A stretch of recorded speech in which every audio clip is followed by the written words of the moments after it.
शुद्धलक्ष्मी मोक्षलक्ष्मी जयलक्ष्मी सरस्वती महालक्ष्मी च पत्न्यः विष्णुपत्न्यै च धीमहि तन्नो लक्ष्मीं प्रचोदयात्। यानि कानि च पापानि गृह्णान्तकुटानि च पापोऽहं पापकर्माहं पापात्मा पापसम्भवा पद्यांग्रामहालक्ष्मी नमः।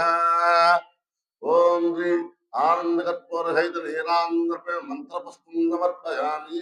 चपन वरसा सरसा दृष्टिया मनसा वशसा तथा पद्यां कराभ्यां कर्णाभ्यां प्रणाम मोक्षांग शास्त्रांग नमस्कारां समर्पयामि।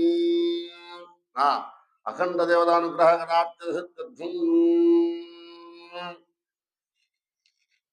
భక్తులకు మనవి, మన రాజీపేట గ్రామంలో ఇంకొక అమ్మవారు శివదుర్గ మాత అమ్మవారు నవరాత్రులు పురస్కరించుకుని ఇవాళ లాస్ట్ కావున ప్రతి ఒక్కరు కూడా కలసారాధన పూజా కార్యక్రమం అంతా కూడా జరిగింది. ఇప్పటివరకు కూడాను అమ్మవారు కోరిన కోరికలు తీర్చేటువంటి కల్పవల్లి అమ్మవారు. ప్రతి ఒక్కరికి కూడా శివుడు ఆవిడే, అమ్మవారు ఆవిడే, తల్లి ఆవిడే, అమ్మ ఆవిడే, అందరూ ఆవిడే.